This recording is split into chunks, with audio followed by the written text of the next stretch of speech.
Hey, Ross. Thanks for being here today. Let me open, before I talk about this fight, I think a lot of people remember your last fight, the bloodiest fight in mixed martial arts history, a little over a year ago. What did you take away from that battle and kind of the attention you received after such a crazy fight with Nicholas Dalby? I think I took away the fact I need to work on my defense a bit. I'm good dishing it out, but maybe I take a bit too much sometimes. So the layoff I've had since that fight, we worked a lot on my defensive skills, not getting hit as much, being a bit more evasive.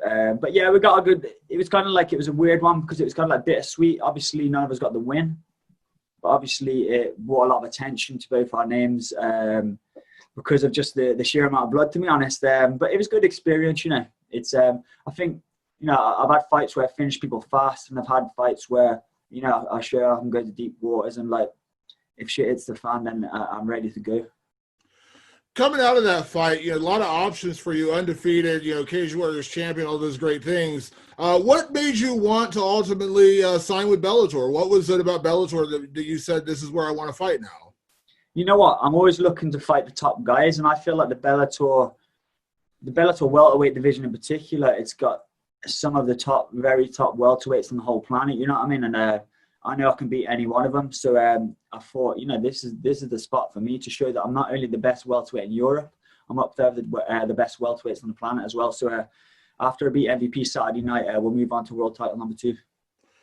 Going into this fight, you know, Michael Venom Page has obviously done a lot of great things, but the biggest discussion or debate about him is hype versus reality. Is he a great fighter who just beats everybody, or is he, you know, getting the lower level competition, he's picking them apart, and then when he fought Douglas Lima, he got knocked out? Where do you stand on the argument with MVP? Is it more hype or reality with him? You know what? I think I'd be stupid to say that he hasn't got the skills. He's obviously a very skilled fighter. He's got his kickboxing background. He's a multiple world champion in that. But I feel like I don't think he's fought someone quite as well-rounded as me, other than obviously Douglas Lima. Douglas Lima and the Paul Daly fight are the ones that stand out. And obviously the Lima fight went the way it went. Daly fight was quite close. And I just feel like I'm very well-rounded. And I just feel like, you know, he has got the skills, but I know I'm better. And Saturday night, I'm just going to use my full, well-rounded skill set as a mixed martial artist, a combat athlete, and as a fighter in particular to get the win. And last one for me, you know, signing with Bellator, you could have fought a lot of people. As you mentioned, there's a pretty deep welterweight division in Bellator, but getting a guy like MVP who has so much hype and attention behind him, how big would a win here, you know, kind of set the stage? I mean, do you feel like a win here right away could put you in title contention? I'll be asking for it either way once I beat him on Saturday. But here's the thing. I asked for MVP because obviously from the business side of things, I know the weight that's behind his name and what a win against him will do for my career. You know, I don't know the guy enough for personal. It's just strictly business. So obviously scalping MVP is going to put me right up there, and I'll be asking for the title shot. Okay, we do have a lot of questions, so if we could limit to 1 or 2, we will go to Donna Corby. Hey, Ross, how's it going? Were you expecting to be offered a fight as big as MVP right out of the gate with Bellator? I know that certain guys who have names behind them, like yourself, have been given, let's say, slightly easier fights than this out of the gate. Were you expecting to get such a big one? You know what? I feel like I could have got easier fights and still got a payday, but that's not the kind of character I am. You know what I mean? So in terms of like, did I expect it to happen? Maybe not, because I felt like I wasn't really from MVP's, from Michael's point of view, I felt like maybe there wasn't a lot in it for him. You know what I mean? Kind of in terms of like, you know, he's obviously got a big name, and what does a win against me offer him? But then, you know what? I'm a world champion. I'm undefeated. So here's his chance to show that whether or not he can do it against someone who's legit. And, you know, he's going to fail at that test Saturday night. So, yeah, man, I'm looking forward to it. Here it is, you know what I mean? I didn't expect it to happen fully, to be honest. But it's, you know, you can play the card you dealt, man. I'll take advantage of this opportunity. What do you make of his style? He's the kind of guy who he showboats while he's fighting. He showboats after he's fighting. There was a whole discussion the last couple of weeks about similar stuff, you know, where Israel Adesanya didn't. He was pretty disrespectful after his fight. MVP is known to do similar stuff to that. What do you make of the whole MVP style in the cage? You know, I don't really read into it too much. I feel like even though people say be yourself, obviously we've all got different characters in life in terms of like, you know, it's a business for me, it's a business for him. You know, he's got to sell tickets. So I don't really, I take nothing personally. It's in terms of his style, it is what it is. But here's the thing: I feel like I've got the strongest mind in MMA period in the whole entire planet. So none of his antics, whether it's before the fight or during the cage, are going to affect me. And I think his style, although it's obviously a high level style, it's nothing that solid fundamentals won't beat. We'll go to Jay, followed by Darren. Thanks very much. Just a couple of quick ones. Ross, first of all, I mean, you've obviously had some big fights before in Cage Warriors. The title comes to mind, but the first event in France, how does this stack up? It's crazy. You know what? Here's the thing, because like the previous question, I asked for to fight Michael, and like I wasn't entirely confident that I'd get it. So that getting offered him in the first place was massive, and I didn't know anything about the French MMA history, so it was like when I was told that was crazy. You know what I mean? It's just so weird, because I started this thing almost like, you know, 10 years ago, just as a young lad trying to stay out of trouble, and it's like I never looked too far into the future, and it just like I'm sitting here. I woke up this morning, I'm a curtains closed. I woke up this morning, I like opened the curtains, and like they put me on the top floor in like some fancy hotel in Paris, and it's just looking over Paris, and I'm like, freaking hell, man. It's like, you know, just fighting is what I love to do, and fighting's got me to this position. It's just weird, to be honest. It's not really fully sunk in, but it's going to, obviously, once it's all said and done in many years to come, once I'm done fighting, it's just going to be a class, lifelong memory, and especially the whole like the BBC deal that's came out today. So it's like a hat trick. You know, beat MVP on Saturday night. It's it's going to be my first win on Bellator. It's going to be the first ever major event in France, which I'm headlining. That's the first show on BBC. It's just class. And it's my only other question. You know, we've been through the pandemic. A lot of fighters have gone through it. This is your first fight. I mean, what's training camp looked like for you with all the restrictions and everything? Training camp's been fine, to be honest. Outside of the fighting, I've got my own martial arts MMA club as well.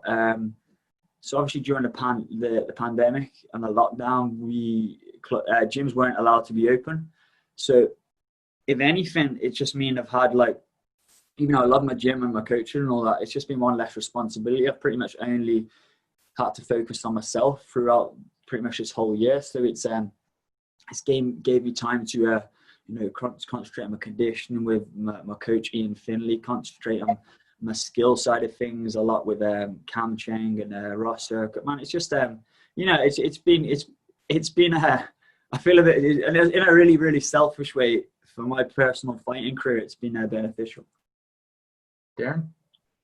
Thank you very much for your time here, Ross. Looking forward to everything that's coming up for you. When you're having a big fight like the one that you have with Bellator coming up, how is your training regimen different than it is during, say, an off week or an off season? Do you mean in terms of like this week in particular, or in general? Yeah, in general, nutritionally and fitness speaking, how does it compare? You know what? It's over the last. I've improved each fight in terms of not only like the level of opposition I'm fighting, but in terms of like the way I approach training. Like I mentioned earlier, I've been working with a conditioning coach, a new conditioning coach for the past 12 months after the Derby fight, Ian Finley. So I feel like you know, that's been a big change for the better, and like I've just taken things a lot more. Even though I've been taking things seriously, I'm training smarter rather than just training to, you know, run myself empty every day. I'm kind of training smarter, thinking about, all right, I've got to this level through some fights just because I know I'm a natural fighter. You know what I mean? That's either with you or it's not. And luckily, that's in my family's blood. But I feel like in terms of that and like the way me and my coaches have approached the training has changed a lot, to be honest. And it's, yeah, just things for the better. I brought on a new nutritionist for the first time for this camp as well. I've never done that in Jacob Nutrition, and it's like I'm a very big welterweight, and you know, he's just going to make sure I go into the cage massive anyway, so he's gonna make a big difference with this fight. Santiago? Hi Ross, greetings from Amsterdam. 2 short questions for me. Are you happy that this fight is playing out at a catchweight? Yeah, real happy. Here's the thing. Obviously, we signed for 170, which I was happy about. And then he wanted 175 for whatever reason. And in my head, I'm like, all right, that suits me because I'm really big for the weight anyway. But obviously, we didn't let him have it too easy. So I had to go a bit of back and forth between Bellator and him in terms of the deals. But here we are at 175. It suits me down to a T. And, you know, it just means like it's just going to make up for a better fight. It's going to show who's the better fighter on fight night because we've got that little bit less of a stress on our body making weight. And we're both going there comfortable, have a good fight, and may the best man win. And then last thing for me, Bellator has some excellent Scottish fighters on the roster now. What would it mean to you if Bellator would put up an event in Scotland? And do you think this will be a huge success? For sure, man. The Scottish MMA scene's on fire right now. You know, one of my good friends and training partners, Chris Duncan, got a big win in Milan. He's an absolute beast. So between him and the other Scottish MMA fighters and myself, you know, we do big things, man. We sell out that arena. I know Chris Bungard's got a big Celtic football team following, you know what I mean? So I don't say he'd probably drag a lot of numbers as well, man. So yeah, get it done, man. I'll beat MVP on Saturday night. We've got these wins, man. We've got a lot of hype. So who knows? Maybe Lima title shot in Glasgow in the future. Okay, we'll take just a couple more. Lenny? How's it going, Ross? How you doing? Can you hear me? Yep. Yep, loud and clear. All right, perfect. An MVP this weekend, and yeah, we kind of mentioned earlier that MVP is a huge name. He's very unorthodox, but you know when Bellator rang you and they said it's going to be MVP action, how did you kind of feel about that? Can you say that last bit one more time, please? Okay, so when Bellator rang you the opposition that it will be MVP, how did you kind of react to Michael Venom Page being your opponent? I was buzzing. Like I said earlier, I didn't expect to actually get offered it, so it was like a dream come true, to be honest. And it's just so big because it's just really motivating because I'm always looking to fight a better opponent on my last and just constantly climb up the ladder and get to the top. So an opponent like MVP and the stage that it's on is amazing in terms of like the motivation it's given me for training. I've never trained so hard and so well in my life, and it's just exciting. You know, we got 2 top British welterweights battling it out first time on BBC, man. So delighted. I'm delighted. All right, 2 more. Ben? Hi, Ross. Happy belated birthday for the other day. Oh, thank you. I've seen a lot of American fans online who may not be familiar with you and clearly don't watch European MMA, who have just sort of been dismissing your chances as just another can for MVP to crush. Have you seen any of that? And does that sort of galvanise you, sort of being underestimated by some people? Yeah, I didn't pay too much attention to it. I've seen 1 or 2 comments. It's quite funny, to be honest, because I'm sitting there undefeated with a world title around my waist and I'm a can, so I don't know what it says for the other 99% of people fighters out there, but yeah, it is what it is, man. What you're going to do, it's kind of like, in a way, it's kind of like, you know what the saying goes, if you've got haters and you've got doubters, then you're doing something right, you know what I mean? It means once you got the attention and your name's on the platform, you must be doing something right. And yeah, I feel it on both sides, obviously, because every person MVP fights, he gets told he's fighting a can. But, you know, I would hope that he knows that he's up against that on Saturday, or else it's going to be a really, really bad night for him.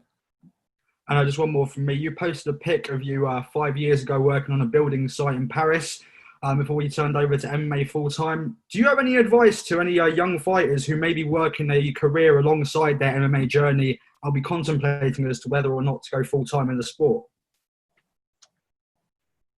Here's the thing. It's like everyone's got to live and earn money. So I was in a position where before I quit my job on the oil and gas industry, I was able, I knew that I was able to open up an MMA club. So you've obviously got to have some kind of income and revenue coming in. But the way I looked at it is, like, I look at it in loads of terms of things, because some people are like, oh, this sport's bad for you in terms of like your health, and like there's nothing guaranteed in terms of like money and all that. But you only live once, you know, and you've only got a short period between, I don't know, like 18 to like 35, 36 now, where you can compete in this sport, you know what I mean? So and you only live once, man. It's a bit of a cliche, but you know, you give it a go, man. You know, if that's really what you want to do, then give it a go. But you got to be realistic with yourself. If you're kind of like, you've given up something, then to chase that full time and give it your all. You know, don't just go half-assed with it. You got to give it your all. Kind of like, you hear about a lot of people saying, blah blah blah, could have made it if it wasn't for this and that. Like staying away from the distractions, but that's the hard bit. I think anyone can make it, but the hard bit is staying away from the distractions. You know, staying on the road, and that.